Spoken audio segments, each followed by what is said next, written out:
Hey there, night dwellers. Join the Phantom Troupe for a serene escape into dreamland with enchanting sleep stories. Let the calming tales transport you to a world of peaceful slumber and restful nights.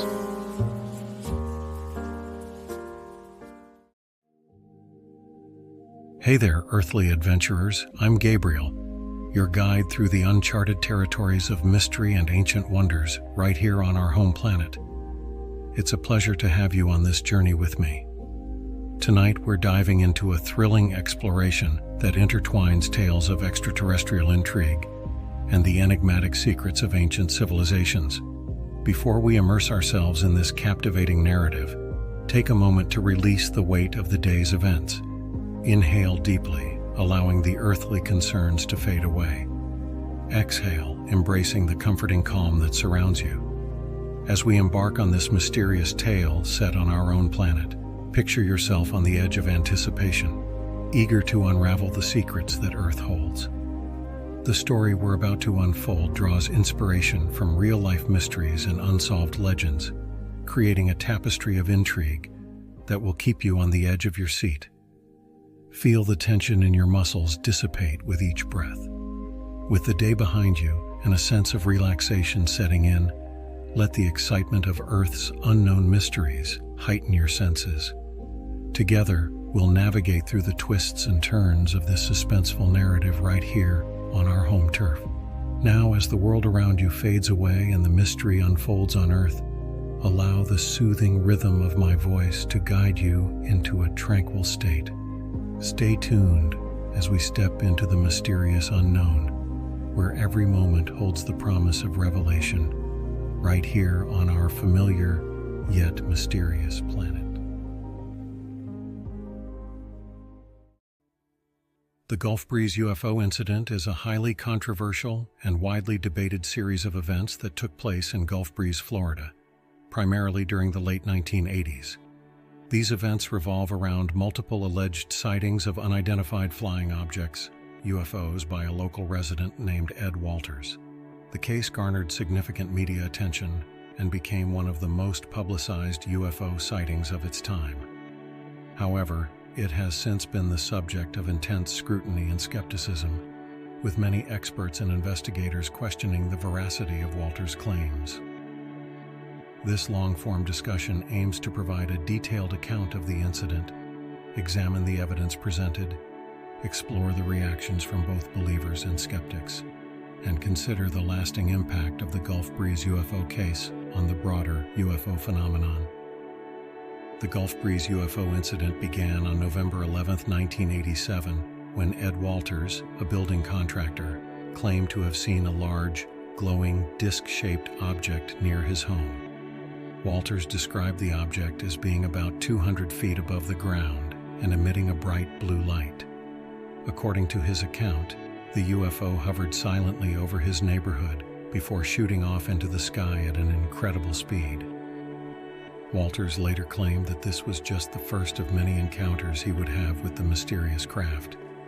Walters' initial sighting was not an isolated incident. Gulf Breeze, a small town located on the Florida Panhandle, had already been the site of several other reported UFO sightings in the months leading up to Walters' encounter. These sightings, however, had not received much attention, partly because they were anecdotal and lacked physical evidence. What made Walters' sighting different was his claim to have taken photographs of the UFO. The photographs that Ed Walters produced are perhaps the most well-known aspect of the Gulf Breeze UFO incident. Over the course of several months, Walters claimed to have taken multiple photographs of the UFO using a Polaroid camera. These images, which show a disc-shaped object emitting a bright light, were published in the local newspaper, the Gulf Breeze Sentinel, in December 1987. The publication of these photos triggered a media frenzy, and Gulf Breeze quickly became a focal point for UFO enthusiasts and researchers. Walters' photographs were immediately met with both intrigue and skepticism. On the one hand, they were considered by some to be among the most compelling visual evidence of UFOs ever captured. The images appeared to show a solid, three-dimensional object, and the lighting and shadows seemed to be consistent with the surrounding environment. Additionally, because the photos were taken with a Polaroid camera, it was argued that they would have been difficult to fake, as Polaroid photographs develop instantly and are not easily manipulated. On the other hand, skeptics pointed out several inconsistencies in the photos.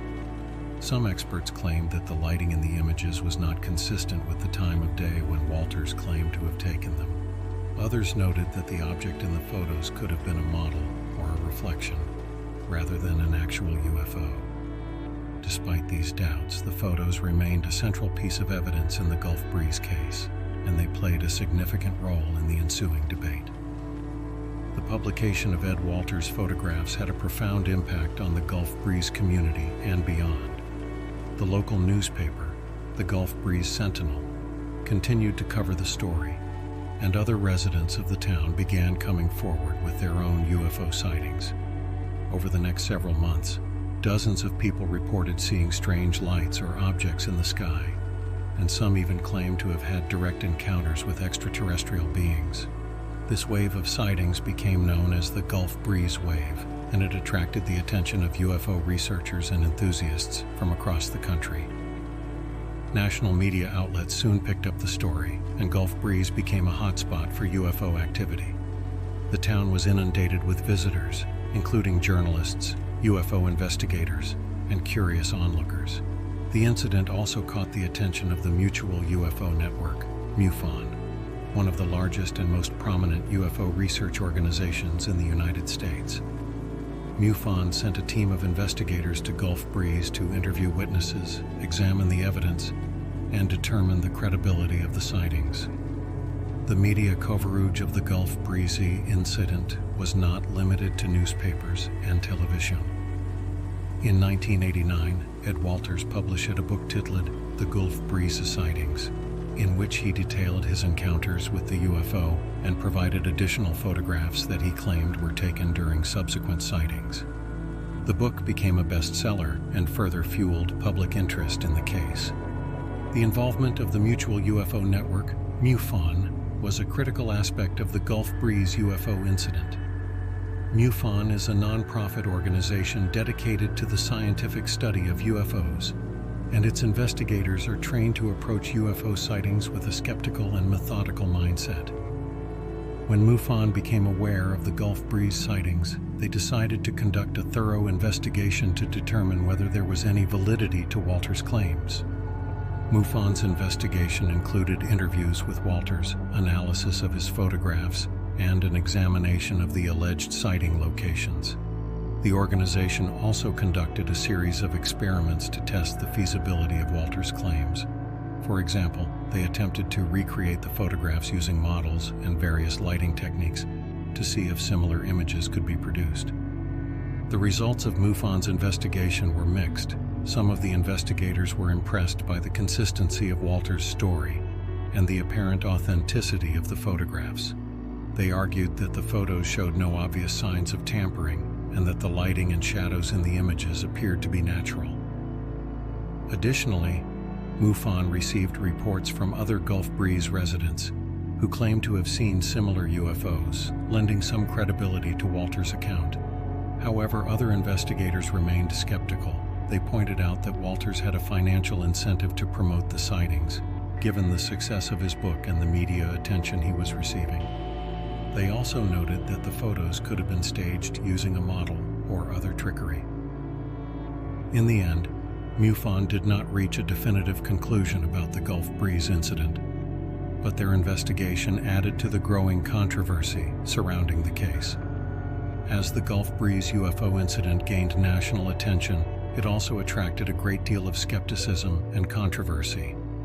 Many experts and investigators questioned the authenticity of Walters' claims and the validity of the evidence he presented. The case became a battleground between believers and skeptics, with each side presenting arguments to support their position.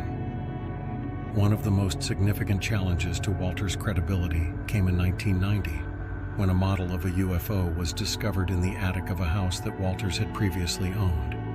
The model, which was made from styrofoam and other materials, closely resembled the object seen in Walters' photographs.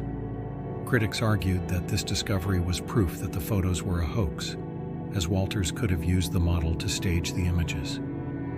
Walters, however, denied any involvement with the model and claimed that it had been planted in the attic by someone trying to discredit him. He maintained that his photographs were genuine and that he had no reason to fake the sightings. Despite Walters' defense, the discovery of the model significantly damaged his credibility, and many people began to view the Gulf Breeze incident as a hoax. In addition to the model controversy, other aspects of the case were scrutinized.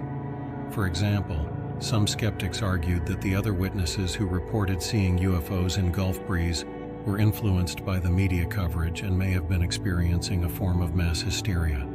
Others pointed out that Gulf Breeze is located near several military bases, including Eglin Air Force Base, and suggested that the sightings could have been the result of military exercises or experimental aircraft. Despite the controversy and skepticism, the Gulf Breeze UFO incident had a lasting impact on the town and on the broader UFO community. For several years after the initial sightings, Gulf Breeze remained a popular destination for UFO enthusiasts and researchers.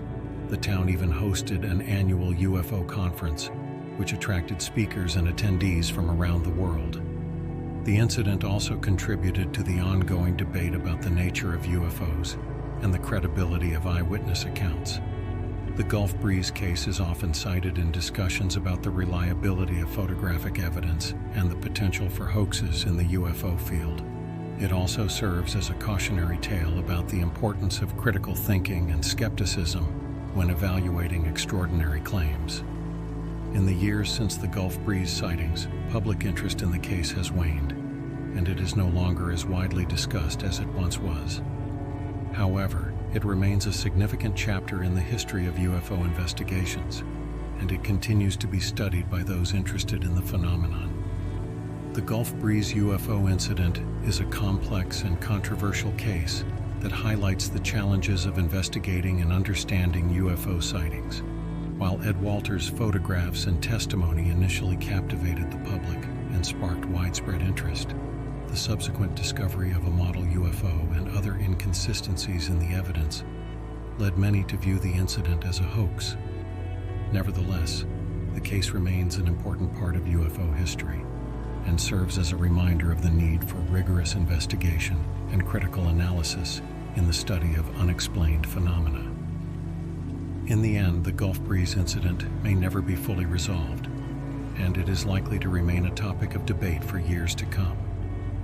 Whether one believes that Walters' photographs represent genuine evidence of extraterrestrial visitation or views them as a clever hoax, the Gulf Breeze UFO case serves as a fascinating example of how the search for truth can sometimes be clouded by conflicting evidence, personal biases, and the lure of sensationalism.